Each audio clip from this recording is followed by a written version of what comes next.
Hello friends मु बंटी आपण देखुचंती ओडिया न्यूजवर्ल्ड वर्तमान मुख्य खबर मे मासरे पुणी बात्यार आशंका मे द्वितीय सप्ताह सुधा तमिलनाडु उपकूल बंगोपसागर एक सृष्टि होता घूर्णिबल यापर बात्यार रूप नेब एभली आकलन कर पाणीपाग विज्ञान केन्द्र मे 12 तारिख बेलू तमिलनाडु निकट दक्षिण बंगोपसागर एक घूर्णिबल सृष्टि हो पारे आ घनीभूत हो मे 13 ରୁ 14 तारिख भितर बात्यार संभावना रही बड़ कथा हो संभाव्य बात्या ओडिशा पश्चिमबंग उपकूल छुईबार संभावना रही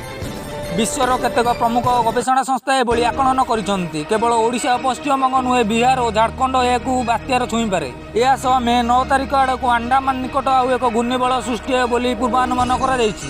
यही घूर्णिबल घनीभूत हो म्यांमार आड़क गति करियो बोली आकलन कर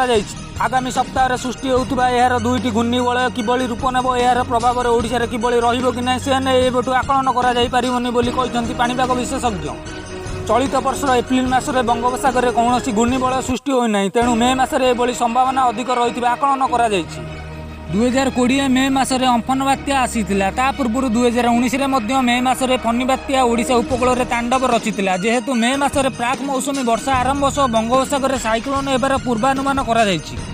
सह मे मासरे सबु साइक्लोन बांग्लादेश और पश्चिमबंग किंबा ओडिशा को मध्य हिट करुथिबारु एभली भयंकर संचार कराଯାଇଛି। भारतीय पाणीपाग विज्ञान केन्द्र आकलन करिछि ए वर्ष सी फोर्स तापमात्रा स्वाभाविक रहिथिबारु अधिक उष्ण रहिबो तेणु बात्यार संभावना एड़ाइबाकु दिया जाई परिबो नाही।